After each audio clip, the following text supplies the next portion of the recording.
ధన్యవాదాలు అధ్యక్ష. గత నెల జరిగిన మోంతా తుఫాన్ వల్ల అధ్యక్ష మనందరికీ తెలుసు, కాకతీయుల కట్టిన మహానగరంలో ఆ నగరంలో కట్టిన గొలుసు చెరువుల ద్వారా వచ్చిన ఆ యొక్క వాటర్ వల్ల చాలా కాలనీలన్నీ కూడా జలమయమైన అధ్యక్ష.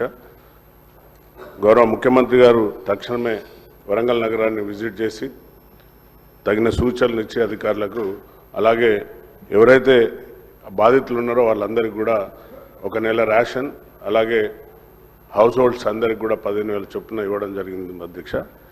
అలాగే మరణించిన వారికి కూడా 5 లక్షలు ఇవ్వడం మేము మా తరఫున మరి వర్ధనపేట నియోజక తరఫు నుండి కూడా ధన్యవాదాలు తెలుపుతున్నాం అధ్యక్ష. ముఖ్యంగా అక్కడ గోపాల్పూర్ చెరువు అని ఉంటుంది అధ్యక్ష. అది దానివల్ల ఆయకట్టు అంటే అందులో అన్యాక్రాంతం అయిపోయింది ఆ చెరువు అంతా.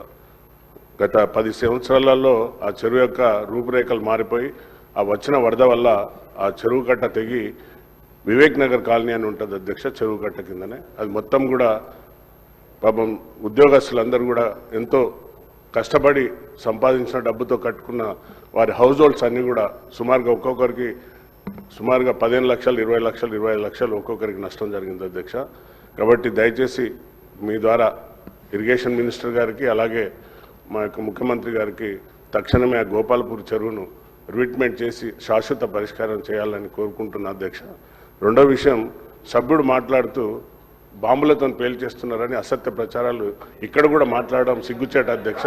దాన్ని వెంటనే తొలగించాలి అధ్యక్ష. రికార్డులకు వెళ్ళి తొలగించాలి అధ్యక్ష. భాష మంచిగా మాట్లాడమని సభ్యులు చెప్పిన అంశాన్ని నోట్ చేసుకోండి అధ్యక్ష.